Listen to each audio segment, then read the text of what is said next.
नमस्कार, द नगरी न्यूज की खास पेशकश खबर दिन भर में आपका स्वागत है। मैं हूं दीक्षा शर्मा। चलिए रुक करते हैं दिन भर की बड़ी खबरों की ओर। राजस्थान में एसआई भर्ती परीक्षा 2021 को लेकर सियासत एक बार फिर गर्मा गई है। तो वहीं राजस्थान की भाजपा सरकार द्वारा इस परीक्षा को रद्द न करने के निर्णय के बाद कांग्रेस हमलावर हो गई है।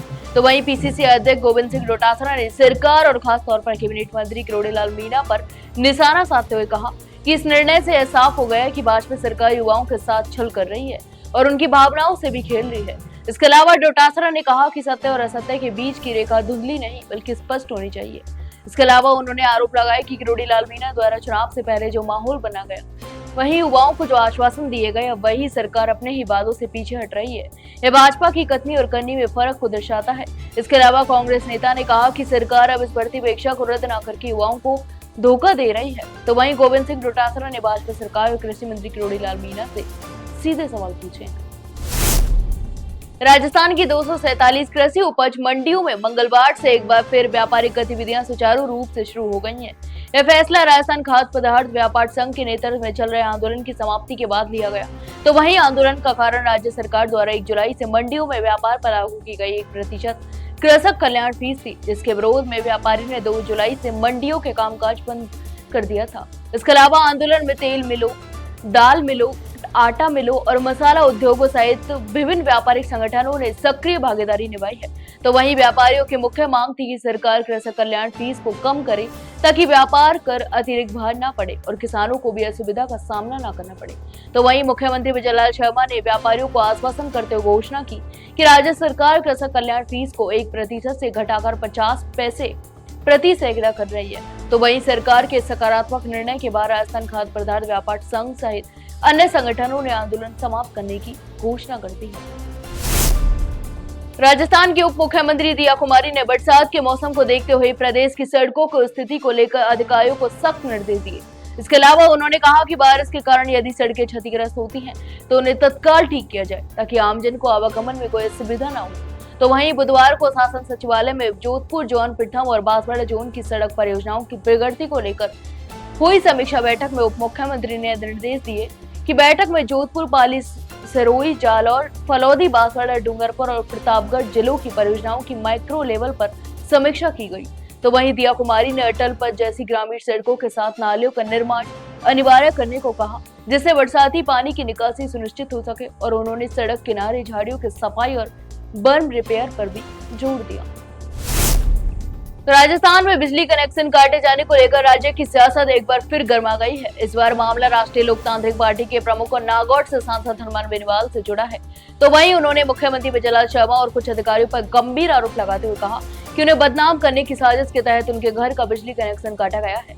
इसके अलावा सोशल मीडिया पर उनका एक बयान भी तेजी से वायरल हो रहा है, जिसमें वे मुख्यमंत्री को खुली चुनौती देते हुए भी नजर आ रहे हैं। तो वहीं हनुमान बेनीवाल ने कहा कि मैंने बेडम जोगाराम और मुख्यमंत्री विजयलाल शर्मा पर भ्रष्टाचार के आरोप लगाए हैं, इसलिए मुझसे बदला लिया जा रहा है। यदि मुख्यमंत्री में दम है तो मेरा एनकाउंटर करवा दे या मुझे किसी मामले में गिरफ्तार करे। इस तरह की ओछी हरकतों से मेरी आवाज को नहीं दबाया जा सकता। इसके अलावा उनका यह तीखा बयान अब राजनीतिक हलकों में चर्चा का विषय बन गया है। तो वहीं मीडिया से बातचीत में बेनीवाल ने कहा कि जिस बिजली कनेक्शन को काटा गया वह उनके नाम से नहीं बल्कि उनके बड़े भाई प्रेमसुख बेनीवाल के नाम से है। राजस्थान की राजनीति इन दिनों उबाल पर है। हाल ही में एक बड़ी घटना सामने आई जिसमें आदिवासी समाज ने मुख्यमंत्री विजयलाल शर्मा का पुतला जलाकर अपना आक्रोश जाहिर किया। यह विरोध प्रदर्शन न केवल सरकार की नीतियों के खिलाफ था बल्कि पर्ची सीएम कहे जा रहे मुख्यमंत्री के चयन और कार्यशैली पर भी तीखा सवाल था। इसके अलावा इस प्रदर्शन में आदिवासी समाज के लोगों ने खुलकर नारेबाजी की और आरोप लगाया कि राज्य सरकार जनहित से ज्यादा हाईकमान की पर्चियों पर चल रही है। उनका कहना है कि मुख्यमंत्री जनता की समस्याओं से पूरी तरह कटे हुए हैं और उनकी प्राथमिकता में गरीब, आदिवासी और पिछड़ा वर्ग नहीं है। इसके अलावा प्रदर्शनकारियों ने कहा कि आदिवासी क्षेत्र लंबे समय से मूलभूत सुविधाओं की मांग कर रहा है, लेकिन कोई सुनवाई नहीं हो रही है। तो वहीं युवाओं ने भी एसआई भर्ती ऐसे मुद्दों पर सरकार की चुप्पी पर नाराजगी जाहिर की और कहा कि वह सरकार जनता के जनादेश से नहीं बल्कि पर्ची से चुनी गई है।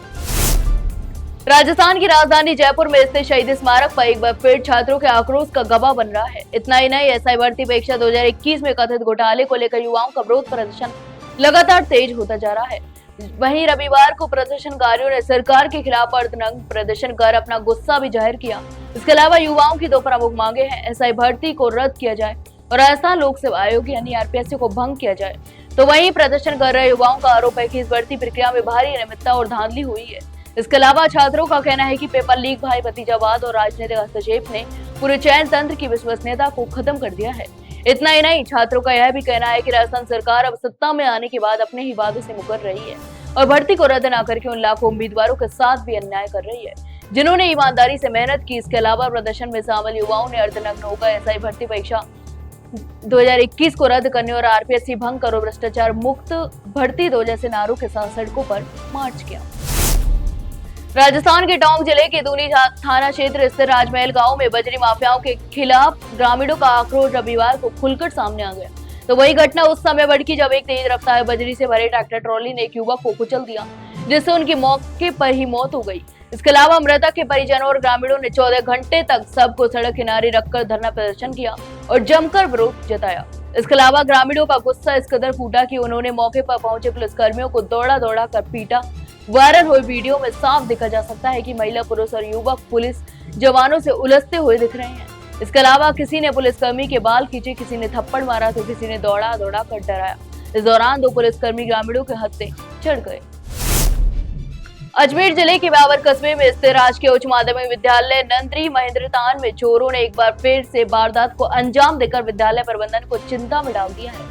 तो वहीं बीती रात अज्ञात चोरों ने विद्यालय परिसर में लगे सीसीटीवी कैमरे को पहले तोड़ दिया और फिर उसे चुराकर मौके से फरार हो गए। यह घटना विद्यालय में सुरक्षा व्यवस्था पर सवाल खड़े कर रही है। इसके अलावा विद्यालय परिसर में यह पहली चोरी नहीं है कि कुछ दिन पहले भी चोर विद्यालय में लगे बोरवेल के वायर चुरा ले गए थे। इसके अलावा लगातार हो रही चोरियों से विद्यालय प्रबंधन परेशान हो रहा है। तो वहीं स्थानीय प्रशासन की निष्क्रियता को लेकर भी नाराजगी जताई जा रही है। तो वहीं विद्यालय की संस्था प्रधान आशा वरेसा ने चोरी की शिकायत पुलिस में दर्ज करवाई। तो वहीं पंचायत सहायक जगदीश मेघवाल ने भी इस पूरी घटना की जानकारी दी और बताया कि विद्यालय में सुरक्षा के पर्याप्त इंतजाम नहीं होने के कारण चोर बार बार आसानी से वारदात को अंजाम दे रहे हैं। रियाबड़ी उपखंड क्षेत्र के ग्राम पादुकला और डोडियाना में बंदरों का आतंक भी लगातार बढ़ता जा रहा है। तो वहीं गांव के लोगों के लिए अब घर की छत पर जाना भी मुश्किल हो गया है।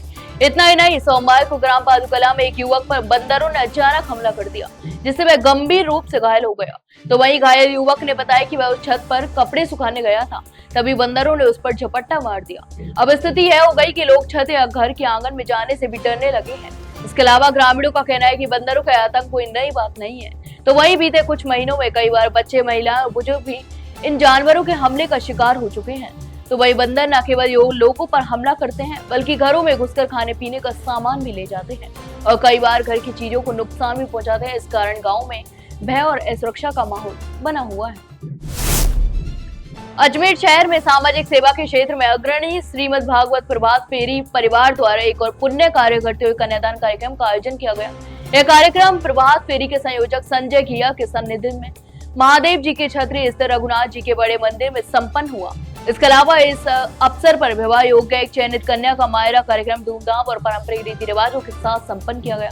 तो वहीं कार्यक्रम के दौरान कन्या के परिवारजनों ने मायरे के मंगल गीत गाए और पूरे माहौल को भावनात्मक और सांस्कृतिक रंगों से भर दिया। तो वहीं सभी उपस्थित लोगों ने इस शुभ कार्य में सहभागी बनकर कन्या को आशीर्वाद दिया और उत्साह पूर्वक मायरे की रस्में निभाई। तो वहीं संस्था की विशेष बात यह है कि लगातार 18 वर्षों से निधन और जरूरतमंद परिवारों की बेटियों के विवाह हेतु मायरा भरने और कन्यादान कार्यक्रम का आयोजन करती आ रही है। इस बार संस्था के 110वें कन्यादान कार्यक्रम के अंतर्गत 142वीं कन्या का कन्यादान किया गया, जो अपने आप में एक प्रेरणादायी सामाजिक पहल है। तो ये थी दिन भर की तमाम बड़ी खबरें। कल फिर आपके साथ उभर होंगे, तब तक के लिए नमस्कार।